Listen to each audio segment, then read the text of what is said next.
네, 이번 시간은 생명보험 세제의 두 번째 시간입니다. 세금이 어렵긴 한데 시험에 종종 출제가 되고 있기 때문에 여러분이 중요한 내용들, 숫자들 잘 기억해 주셔야 되는데요. 자, 이번 시간에 살펴볼 내용은 이제 상속 증여에 관련된 내용입니다. 상속세는 글자 그대로 상속인이 사망하면서, 피상속인이 사망하면서 받는, 이게 이제 그 재산에 대한 것이 이제 상속세가 될 거고, 사망하지 않고 살아서 준다면 이거는 이제 증여가 되는 거죠. 그래서 상속세는 상속 개시일 현재 상속 재산에 대해서 이제 부과가 되겠고요.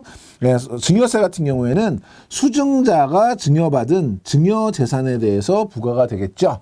두 가지 모두 완전 포괄주의를 채택하고 있다. 완전 포괄주의는 뭐냐면 뭔지는 모르지만 저희가 일반적으로 세금은 열거하잖아요. 이거는 몇 퍼센트로 과세하겠다. 열거가 아니라 뭔지는 모르지만 증여에 해당되는 것 같아. 상속인 것 같아. 그러면 그걸 전부 다 포괄해서 완전 포괄한 그런 개념으로 상속세, 증여세를 부과하겠다. 이런 개념이에요. 자, 먼저 세율이 나오는데요. 세율은 여러분이 이제 힘드시지만 얘는 시험에 나올 수 있는 문제예요. 전부 다 기억하셔야 돼요. 그래서 1억 이하, 1억에서 5억, 5억에서 10억, 10억에서 30억, 30억 초과, 10, 20, 30, 40, 50 이런 식으로 기억하셔야 돼요. 그래서 구간을 먼저 기억하시고요. 1억 이하, 1억에서 5억, 5억에서 10억, 10억에서 30억, 30억 초과, 그리고 10, 20, 30, 40, 50 이렇게 계산하시면 돼요. 예를 들면 2억 5천만 원이 이제 과세 표준이다. 그러면 세금을 어떻게 내는 거냐면 1억까지는 10% 1,000만 원 내시면 되고요. 그 다음에 2억 5천이니까 1억을 빼면 1억 5천 남았죠. 그 1억 5천은 1억 초과 5억 이하에 해당되는 거죠.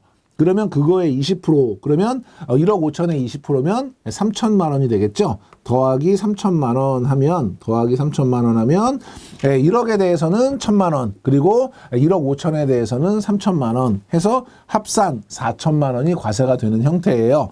그러니까 1억 원까지는 10%고요. 그 다음에 1억 원 초과 5억 원 이하니까 1억 원까지는 10% 1,000만 원 낸 상태에서 그 나머지 금액에 대해서 20%, 그 다음에 5억까지는 1,000만 원에 그 다음에 5억에 만약에 20%라고 하면 1억이니까 확정이 돼 있는 거예요. 확정된 상태에서 그거 빼고 나머지에 대해서 10억까지는 30%, 30억까지는 40%, 30억 초과되는 금액에 대해서는 50%. 그러니까 여러분이 구간과 세율을 정확하게 기억하시는 게 중요하고요. 아주 가끔 어려운 문제가 나온다고 하면 세금을 계산하라. 금액은 그렇게 크지 않지만 지금처럼 뭐 2억 5천이라든지 뭐 5억이라든지 이렇게 간단한 금액으로 문제가 나올 수가 있어요. 5억이다 그러면 얼마죠? 5억이면 1억까지는 10%니까 1,000만 원이고요. 그 1억 초과된 금액이 4억이 있잖아요. 그러면 1억에서 5억까지는 20%니까 4억에 20% 8천만 원 하면 두 개 합쳐서 9천만 원이 정답이 되는 거예요. 그런 식으로 계산까지도 여러분 좀 염두에 두시고요. 자, 상속으로 보는 상속 재산으로 보는 보험금인데요. 상속 증여는 제일 중요한 게 돈 낸 사람과 돈 받는 사람이 같으면 세금이 안 나오는 거죠. 내가 낸 거 내가 받으니까요. 그런데 다른 사람이 낸 거를 내가 보험금으로 받게 되면 그거에 대해서는 죽어서 받으면 상속세, 살아서 받으면 증여세 이렇게 기억하셔야 돼요. 그러니까 전체 보험금 합계액에다가 피상속인이 부담한 보험료 합계액, 피상속인이라는 건 돌아가신 분을 얘기하는 거예요. 상속인이 돈을 받는 사람을 얘기하는 거고, 피상속인의 사망 시까지 납입된 보험료 총 합계액, 요거를 우리가 논리적으로 보면 내가 총 낸 보험료가 1,000만 원이다 만약에. 근데 아버지가 300만 원을 내줬다. 300만 원을 내줬다. 그러면 1,000만 원 중에 300만 원이면 30%는 아버지가 낸 거잖아요. 그러니까 내가 받은 보험금이 만약에 1억이다. 그럼 1억에 30%, 3천만 원에 대해서는 상속세가 부과된다. 이렇게 이해하시면 돼요. 상속 증여에서 핵심은 돈 낸 사람과 돈 받은 사람이 같으면 세금은 없다. 그런데 다르면 세금 낸다. 얼만큼 내느냐? 비율만큼 낸다. 요 개념입니다. 밑에 보시면요. 계약자 피보험자가 아버지고요. 수익자가 아들이에요. 보험료를 총 1,000만 원 내셨는데요. 아버지가 800만 원을 납입하셨어요. 그러니까 80%는 상속재산에 해당이 된다는 얘기죠. 사망보험금은 5천만 원이에요. 그러면 실제 얼마가 이제 상속재산으로 보는 거냐면 5천만 원의 80% 4천만 원이 상속재산으로 보는 그 재산이 된다. 보험금이 된다. 이렇게 여러분이 이해하시면 되고요. 자, 과세 방법인데요. 여러분이 보실 거는 표가 되게 복잡하게 돼 있죠. 피보험자가 누구냐, 수익자가 누구냐 복잡하게 돼 있는데 여러분이 보실 건 두 가지예요. 첫 번째, 돈 낸 사람. 돈 낸 사람은 계약자죠. 두 번째, 돈 받는 사람은 수익자죠. 그래서 여기 특별히 납입자가 별도로 표시가 되어 있는데 납입자가 결국 돈 낸 사람이잖아요. 자, 첫 번째, 수익은 본인이 했는데 납입은 아버지가 하신 거죠. 그리고 아버지 사망으로 보험금 받았어요. 그럼 아버지가 낸 돈으로 돌아가시면서 받았으니까 이거는 전부 다 전액 상속세 과세가 되고요. 두 번째, 본인이 내고 본인이 받았어요. 그러면 아버지가 사망했더라도 얘는 과세가 안 되죠. 비과세고요. 어머니가 내고 본인이 받았어요. 그런데 어머니가 사망하셨어요. 이러면 상속세가 되는 거고요. 본인이 내고 본인이 받았어요. 그리고 어머니가 사망하셨어요. 과세 안 되는 거죠. 그리고 본인이 내고 그다음에 본인이 받았어요. 그런데 부모가 사망했어요. 이런 경우 뭐냐면 사실상 부모로부터 증여받은 재산으로 보험료를 납입했다. 이런 개념이거든요. 자, 본인이 돈을 내긴 냈는데 본인의 어떤 능력에 의해서 낸 것이 아니라 부모로부터 증여받은, 이거는 어떻게 볼 수 있냐면 그 본인이 돈을 낼 여력이 안 된다는 게 증명이 되는 거죠. 예를 들면 학생이 계약자예요. 학생은 돈이 없어요. 그런데 계약자 학생이 돈을 냈고 학생이 나중에 수익자로 돈을 받았어요.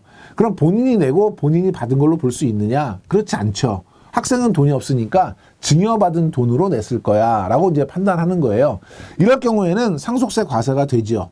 본인이 냈더라도 그 돈은 부모로부터 받아서 낸 것이니까. 근데 만약에 이게 이제 본인이 부모로부터 돈을 받을 때 증여세 신고를 했다. 그러면 증여세를 이미 낸 거잖아요. 그럼 증여세를 냈으니까 증여받은 돈을 가지고 내가 냈다라고 하면 그건 일부 인정받을 수 있는데, 그렇지 않은 경우 부모로부터 증여받은 재산으로 납입했다면 그 경우에는 본인이 냈다 하더라도 상속세 과세는 된다. 결론적으로 말씀을 드리면 돈 낸 사람과 돈 받은 사람이 같으면 세금은 나오지 않는다. 다르면 죽어서 받으면 상속세, 살아서 받으면 증여세다. 이렇게 정리할게요. 자, 상속순위 및 금융재산 상속공제인데요. 상속순위는 1순위가 직계 비속입니다. 자녀와 손자가 1순위고요. 2순위는 직계 존속, 부모와 조부모가 2순위고요. 3순위 형제 자매, 4순위가 사촌 이내의 반계 혈족. 요거는 요 자체로도 시험 문제가 나오기 때문에 순위는 기억하시고, 두 번째, 같은 순위 상속인이 여러 명이다. 이럴 경우에는 최근친을 선순위로 한다. 예를 들면 직계 비속도 있고 직계 존속도 있고 형제 자매도 있다면 그러면 순서대로 직계 비속이 먼저, 그 다음에 존속, 그 다음에 형제 자매처럼 선순위, 친근친, 최근친을 선순위로 한다는 것이고요. 태아의 경우에 앞에서 저희가 세액공제나 이런 거 할 때는 출생하지 않았기 때문에 인정하지 않았잖아요. 상속은 인정합니다. 그래서 상속 순위를 결정할 때 태아는 출생한 것으로 간주한다. 태아는 포함된다는 거 기억해 주시고, 배우자가 공동순위일 경우 직계 비속, 존속의 상속분의 5하를 가산한다. 이 얘기는 뭐냐면 만약에 자녀도 있고 그 다음에 자녀가 2명이 있고 배우자가 있다. 그럼 원래대로 하면 각각 그 배우자와 직계 비속은 공동순위거든요. 같은 순위예요. 그렇기 때문에 원칙적으로 하면 1대1대1 이렇게 3분의 1씩 받아야 되는데 배우자는 1.5배를 해준다는 거죠. 그러니까 자녀 각각 1, 그리고 배우자 1.5 이런 식으로 5화를 가산한다. 기억하시고요. 금융재산 상속공제는 금융재산이 있는 경우에 공제를 해주는 거죠. 2천만 원 이하인 경우에는 전액 공제가 되고요. 2천만 원에서 1억까지는 2천만 원 공제를 하고요. 1억 초과일 경우에는 20%를 공제하는데 한도는 2억 원 한도입니다.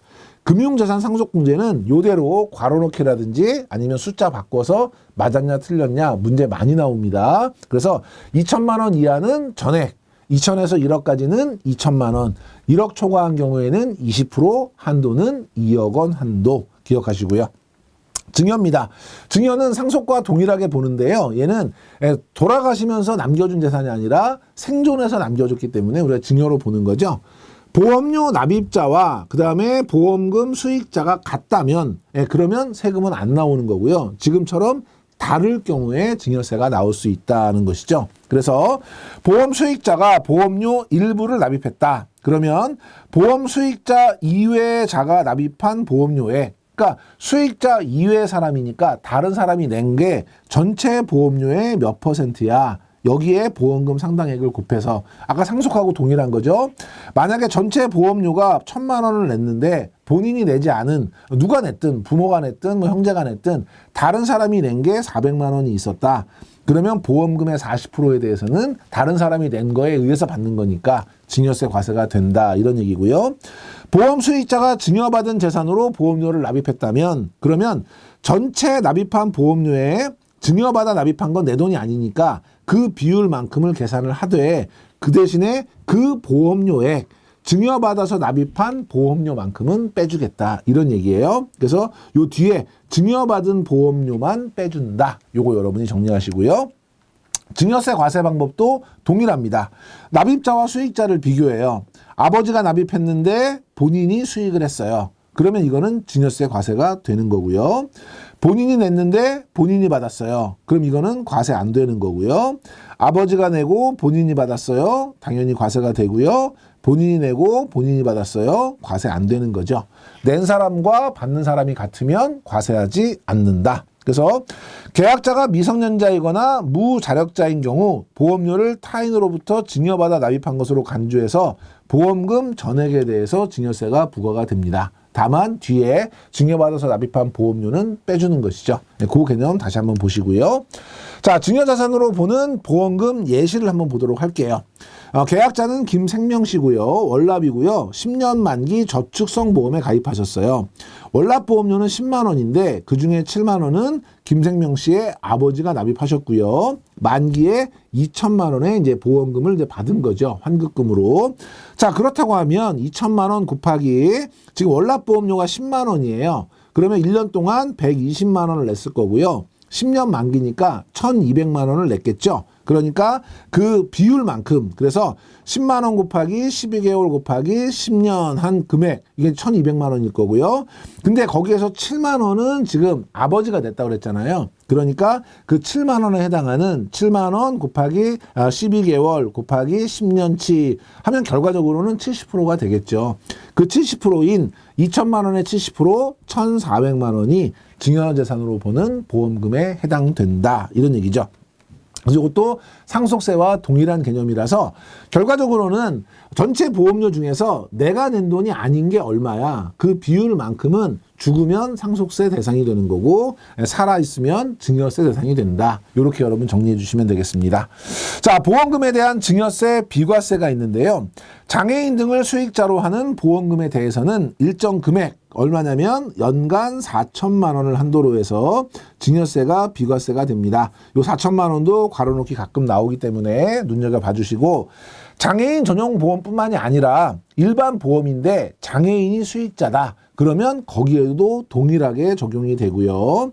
그 다음에 비과세 보험금은 보험 사고로 인해서 지급받은 보험금을 의미한다. 그래서 만기 보험금 지급의 경우도 포함을 하고요. 그래서 어쨌든 장애인인 경우에 4천만 원까지는 비과세 해주겠다. 이렇게 여러분이 봐주시면 될 것 같고요.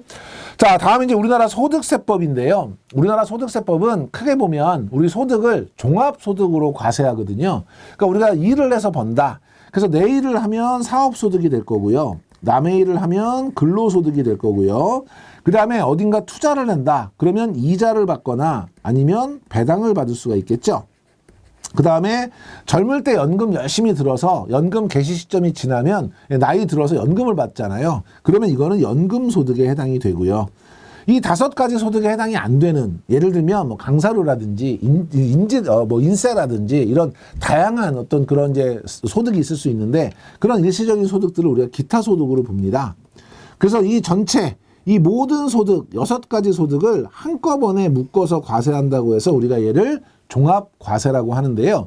이때 2가지는 여기에 넣지 않아요. 첫 번째가 뭐냐면 퇴직소득. 퇴직소득은 비경상소득이에요. 항상 발생하는 소득이 아니죠. 어떤 분은 평생 퇴직소득 한 번 받는 분도 있잖아요. 그리고 이 퇴직은 지금은 뭐 이직을 많이 하기 때문에 퇴직하시는 분들이 많지만 경우에 따라서는 평생 직장 다니시는 분도 있잖아요. 그러면 퇴직금이 굉장히 클 수 있어요. 그러면 그 퇴직하는 해에 그 퇴직금을 여기에 포함해서 과세를 하게 되면 세금이 엄청나게 나오겠죠. 그러니까 얘는 따로 빼서 별도로 과세를 하는 거고요. 양도. 우리가 자산에 대해서 양도를 했을 때 세금을 물리는 자산이 별로 없지요. 우리 주식 사고 팔면 세금 없잖아요. 금 사고 팔면 세금 없잖아요. 부동산이 유일한데 이것도 비경상소득이죠. 우리가 평생 부동산 사고 파는 경우가 그렇게 많지는 않으니까요. 그리고 그때 시세 차익 같은 게 굉장히 클 수 있잖아요. 그럼 이것도 마찬가지로 그 한 해에 부동산 매매가 이루어진 그 해에 세금이 많이 나올 수 있어요. 그래서 요 두 가지 퇴직소득과 양도소득은 따로 띄어서 그냥 이 자체로서 과세를 합니다. 이걸 뭐라고 부르냐면 분류과세라고 합니다. 분류과세. 여러분 첫 번째 기억할 거 분류과세에 해당하는 것은 양도소득과 퇴직소득이다. 꼭 기억하시고요. 이자와 배당소득은 따로 띄어서 얘는 금융소득으로 과세합니다. 금융소득으로 과세하는데 얘는 세 가지예요. 세 가지. 첫 번째가 뭐냐면 무조건 합산해서 종합과세하는, 이거는 주로 원천 징수하지 않은 이자 배당 같은 경우는 무조건 합산하는 경우가 있고요. 무조건 분리, 이 무조건 분리 같은 경우는 법으로 정해져 있습니다. 예를 들면 만기 10년 이상 채권의 양도 차익의 경우에는 뭐 30% 세율을 과세한다, 이런 식으로. 그래서 분리과세는 그냥 원천 징수로 납세 의무, 그래서 거기 그 정해져 있는 법령상 정해져 있는 세율로 납세하면 그걸로 납세 의무는 끝나는 거고요. 문제가 조건부 합산이죠. 조건부 합산. 이 조건이 얼마냐면 2천만 원입니다. 금융소득이 2천만 원이 넘어가면 합산과세로 종합과세, 누진과세 적용하고 2천만 원이 안 되면 그거는 분리과세로 납세 의무 원천징수하고 종결한다. 이때 원천징수는 일반적인 이자 또는 배당 세율이죠. 14%, 지방소득세 포함하면 15.4%로 원천징수하고 끝나는 거예요. 그래서 우리나라의 소득세 구조는 기본 구조가 이렇게 돼 있어요. 이걸 먼저 여러분 염두에 두시고요. 첫 번째, 우리나라 소득세는 열거주의 방식입니다. 어떤 세금은 몇 프로, 어떤 세금은 몇 프로 나열이 되어 있다는 거죠. 소득 원천별로 구분해서 과세 대상을 구체적으로 열거하고 있습니다. 제가 아까 사업, 근로, 이자, 배당, 연금 이렇게 원천별로 열거한 거하고 같은 것이죠. 이자 및 배당 소득은 예외적으로 유형별 포괄주의를 채택하고 있다. 이게 이자인지 이게 배당인지 나열을 했는데 나열한 거를 벗어났을 때 유형별 포괄주의라고 해서 유형별로 묶어서 얘는 이자야, 얘는 배당이야, 이렇게 하겠다는 거예요. 그래서 방식 자체, 소득세는 열거주의, 그중에 이자 배당 소득은 유형별 포괄주의, 상속증여세는 완전 포괄주의. 요거 기억하시고요. 과세 방법은 종합과세를 원칙으로 하고 있습니다. 그런데 예외적으로 분리과세를 허용하고 있고요. 종합과세는 사업소득, 근로소득, 연금소득, 이자소득, 배당소득, 기타소득, 아까 말씀드렸던 6개고요. 그중에서 이자 배당소득 합계액이 2천만 원 이하다. 그러면 얘는 그냥 아까 말씀드렸던 것처럼 분리과세로 원천 징수하고 종결. 연금소득 합계액이 연 1,200만 원 이하이다. 그러면 원래대로 연금소득은 합산해서 종합과세를 해야 되는데 1,200만 원 이하인 경우는 그냥 그대로 분리과세하고 끝내겠다, 이런 얘기고, 기타 소득 금액 300만 원 이하인 경우에도 분리과세하겠다는 거니까 어찌 보면 면세점이 되는 거죠. 네, 종합과세하지 않는 기준. 그래서 기타 소득은 300만 원까지는 분리과세하겠다. 연금소득은 1,200만 원까지는 분리과세하겠다. 금융소득은 2천만 원까지는 분리과세하겠다. 기억하시고요. 분류과세가 중요하다 그랬죠. 네, 종합과세하지 않는 두 가지. 첫 번째 퇴직소득, 두 번째 양도소득, 세 번째 금융투자소득인데, 금융투자소득세는 원래 2023년부터 적용하기로 했습니다만 2년 유예가 돼서 연기가 됐죠. 그래서 지금 현재는 시행하고 있지 않으니까 어쨌든 여러분이 퇴직소득, 양도소득, 금융투자소득 요 세 가지는 종합과세하지 않고 분류과세한다. 기억해 주시고요. 종합소득세 신고는 뭐 주변에 많이들 보시죠. 5월 달에 신고합니다. 그래서 다음 연도 5월 1일부터 5월 31일까지 신고와 납부를 해야 된다. 자, 종합소득세 과세표준인데요. 과세표준은 종합소득 금액에서 각각에 대한 공제가 있죠. 그래서 종합소득 공제, 기본공제, 추가공제 이런 공제를 받고요. 종합소득 산출세액은 종합소득 공제까지 끝난 과세표준에다가 세율을 곱해서 산출을 하게 됩니다. 이 세율은 여러분이 다 외우실 필요는 없을 것 같고요. 시험에 가끔 나오거든요. 그래서 과세표준이 얼마일 때 세율이 몇 %냐 직접적으로 물어봐요. 제일 많이 나오는 건 제일 낮은 기본세율 6%가 제일 많이 시험에 나오고요. 그 다음에 많이 나왔던 게 제가 빨갛게 표시된 24%, 42%. 다 외우시면 좋겠지만 다 외우시지 않더라도 요 세 구간 1200만 원 이하인 경우에는 최저세율 6%, 1200에서 4600까지는 15%, 4600에서 8800까지는 24%, 8800에서 1억 5천까지는 35%, 1억 5천에서 3억 38%, 3억에서 5억 40%, 5억에서 10억 42%, 10억 초과 45%, 요 세율 그중에서도 최저세율 6%는 반드시 기억을 좀 해주시고요. 자, 금융소득에 대한 과세인데요. 금융소득은 이자소득과 배당소득이라 그랬죠. 이자소득은 국내에서 받는 예금 등의 이자, 당연히 이자고요. 사채의 이자와 할인액, 이것도 역시 이자소득으로 보고요. 저축성 보험의 보험 차익, 이자소득이고요. 위 거래 행위와 결합된 파생상품의 거래 행위로 인한 이익, 위 소득과 유사한 소득으로서 금전 사용에 따른 대가, 이런 것들이 이제 유형별 포괄주의인 거죠. 그래서 이자소득으로 간주되는 이런 것들은 이자로 보겠다 이런 거고, 배당소득은 법인의 이익 배당, 그래서 현금 배당이 됐든 주식 배당이 됐든 배당이 있고요. 국내외에서 받는 집합투자기구로부터의 이익, 집합투자기구는 우리가 펀드를 의미합니다. 자본시장법에서 펀드를 집합투자기구로 규정하거든요. 그래서 펀드에서 발생한 이익은 배당소득이고요. 신종금융상품을 결합한 복합금융거래에서 발생하는 이익, 가장 대표적인 게 뭐 ELS, DLS 이런 거에서 발생되는 이익이고요.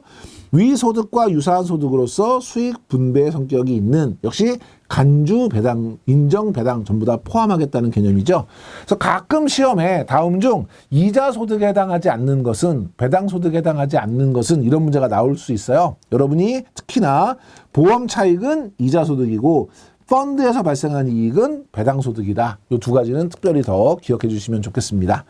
자, 금융소득에 대한 과세 방법은요. 과세 단위는 개인별 연간 금융소득 합계액이에요. 그래서 부부 합산 아니에요. 예전에는 저희가 부부 합산으로 했는데 위헌 판결이 났죠. 그래서 지금은 부부 합산이 아니라 개인별 금융소득 합계액으로 한다. 그래서 개인별 잘 기억하시고, 시험에 부부 합산으로 많이 나오고요. 금융소득 종합과세는 연간 금융소득이 2천만 원을 초과하는 경우, 요 2천만 원도 중요한 숫자가 되겠죠. 다른 종합소득과 합산해서 종합과세하는 것이고요. 비과세 또는 분리과세 소득을 제외한 금융소득이 2천만 원을 초과하게 되면 금융소득 전체를 아까 앞에서 말씀드렸던 6가지 소득과 합쳐서 종합과세를 하게 되고요. 2천만 원을 초과하는 금융소득만 다른 소득과 합산하고 2천만 원 이하 금액은 14%, 지방소득세를 포함하면 15.4%로 원천 징수로 납세 의무는 종결된다. 자, 그 다음에 금융소득에 대한 비과세, 비교과세가 있는데요. 산출세액의 비교과세가 있는데, 이거는 뭐냐면 우리가 분리과세를 할 수 있고 종합과세를 할 수 있잖아요. 근데 경우에 따라서는 종합과세가 분리과세보다 싸게 나올 수가 있어요. 이럴 경우에는 그 중에서 큰 금액으로 과세하겠다, 이 얘기예요. 자, 종합과세 기준 금액을 초과하는 금융소득의 산출세액이 예를 들면 2천만 원을 초과해서 종합과세 하려고 했더니 오히려 원천징수 세액보다 적어질 수도 있더라. 그러니까 결과적으로 종합과세로 계산한 세금하고 그 다음에 분리과세로 계산한 세금하고 그 중에 큰 금액으로 산출세액으로 결정해서 납부를 해야 된다. 그러니까 비교과세라는 의미가 종합과세와 분리과세 비교해서 더 큰 금액으로 과세한다, 이런 개념이고요. 금융소득 종합과세 대상자에 대한 제한이 있는데요. 금융소득 종합과세 대상자는 모든 이자 배당소득 과세 특례 상품의 신규 가입이 제한됩니다. 그러니까 세제 혜택을 받을 수 있는 과세 상품, 그러니까 세제 혜택 상품이 있죠. 여기에 신규 가입이 제한됩니다. 그러면 금융소득 종합과세 대상자라는 게 도대체 누구냐? 직전 3개 과세 기간 중 1회 이상 종합소득 과세 대상자이면 됩니다. 그래서 직전 3개니까 우리나라의 경우에는 매년 소득세를 1년에 한 번씩 과세를 하니까 우리가 3년이죠. 직전 3년 동안 한 번이라도 금융소득 종합과세 대상자였다면 그러면 그 사람은 신규 세금 혜택이 있는 세제 혜택 상품의 신규 가입은 거절되는 거죠. 제한되는 거고 어떤 상품이 있느냐? 비과세 종합저축이라든지 개인 종합자산관리 계좌라든지 청년 우대형 주택청약 종합저축, 농어가 목돈 마련저축, 그 다음에 공모 부동산 펀드, 우리사주조합 출자금, 일반 조합 출자금, 조합 예탁금, 장병 내일 준비 적금 이런 것들이 과세 특례 상품이에요. 세제 혜택이 부여되는 이런 상품들은 가입할 수 없다는 것이고요. 자, 연금소득에 대한 과세 앞에서 저희가 이제 공부를 했었는데 연금소득은 기본적으로 종합소득 과세가 원칙이에요. 그런데 면세점이 얼마였죠? 1,200만 원 이하는 분리과세했었죠. 사적 연금소득 합계액이 연 1,200만 원 이하인 경우에는 분리과세를 선택할 수 있고요. 연금 수령 요건은요. 55세 이후에 수령해야 되고요. 가입일로부터 5년 경과돼야 되고요. 연금 수령 한도 내어야 되죠. 그래서 만약에 수령 요건을 충족한다. 그러면 연금소득으로 보아서 70세 이전에 신청하면 5%, 70에서 80세까지는 4%, 80세 이후에는 3% 저율로 연금소득으로 과세하는데 만약에 수령 요건을 충족하지 못했다. 이럴 경우에는 기타 소득으로 과세를 합니다. 이때 세율은 15%, 지방소득세를 포함하면 16.5%가 되겠죠. 그걸로 무조건 분리과세한다. 밑에 보면 연금 수령 연차 11년 이상인 경우 연간 연금 수령 한도는 적용하지 않는다. 수령 한도는 11년 차까지만 적용하기 때문에 이 지문은 O 맞는 지문이다라는 거 챙겨두시고요. 연금 지급 시 적용 세율은요. 말씀드렸던 것처럼 70세 미만은 5%, 지방소득세 포함하면 5.5고요. 70에서 80세는 4.4, 80세 이상은 3.3이고요. 사망할 때까지 연금 수령하는 종신계약은 나이와 상관없이 4%고요. 2년 퇴직소득을 연금으로 수령한다. 이럴 경우에 연금 수령 원천징수세율의 60에서 70%. 그래서 수령연차 10년 이하는 70%, 10년 초과인 경우에는 60%를 적용한다라는 건데요. 여기에서는 일단 사망할 때까지 연금 수령하는 종신계약은 4%라는 거 위에 거하고 헷갈리지 않도록 나이와 상관없이 4%로 더 낮게 세금을 낼 수 있다는 거 기억해 주시면 되겠습니다. 자, 보험설계사의 세제인데요. 원칙은 보험설계사의 소득에 대해서는 사업소득이에요. 그래서 다음 연도 5월 중에 종합소득세를 신고하는 것이 원칙입니다. 그런데 예외적으로 간편장부 대상자에 해당한다면 연말정산, 보험회사 같은 데서 하는 거죠. 연말정산으로 납세 의무는 종결이 됩니다. 그러면 누가 간편장부 대상자냐? 해당 과세기간에 신규로 사업을 처음 개시하면 그러면 그 한 해 동안의 소득은 얼마가 됐든 원천징수로 납세 의무 종결하겠다는 거고 직전 과세기간 수익금액이 7,500만 원 미만인 경우 7,500만 원 이상인 경우에는 사업소득으로 5월 중에 신고하셔야 되고요. 7,500만 원 미만인 경우에는 간편장부 대상자이기 때문에 우리 연말정산으로 납세 의무 종결할 수 있다. 밑에 보면 간편장부 대상자에 해당 과세기간에 다른 보험사로 이직한 설계사 이런 경우는 해당되지 않는 거고요. 자, 연말정산 사업소득금액인데요. 해당 과세기간의 수익금액에다가 사업소득의 소득률, 요거를 기타 소득의 소득률, 사업소득의 경비공제율 이런 식으로 이제 잘못된 지문으로 많이 나오는데요. 사업소득의 소득률이 정해져 있어요. 그래서 그 소득률을 곱한 것을 사업소득금액으로 본다. 다른 종합소득이 없다. 이럴 경우에는 연말정산으로 그냥 납세 의무 종결하고요. 다른 종합소득이 있고 만약에 7,500만 원 이상이다. 이럴 경우에는 5월 달에 별도로 종합소득세 확정 신고를 하셔서 납부를 하셔야 되고요. 원천징수 의무자는 매월 모집수당에서 3%를 원천징수하도록 하고 있고 연말정산이나 종합소득세 확정 신고 시 원천징수한 세액 같은 경우는 이미 납부를 한 거니까 기납부세액으로 공제를 받을 수 있다. 그래서 이 보험 설계사의 세제 같은 경우에도 자주 출제가 되기 때문에 여러분이 눈여겨서 숫자들 잘 챙겨봐 주시기 바랍니다. 자, 이렇게 저희가 이제 보험, 우리 생명보험의 세제까지 살펴봤고요. 저는 4편 제3보험에서 다시 뵙도록 하겠습니다. 이번 시간에 강의 들으시느라고 수고 많이 하셨습니다.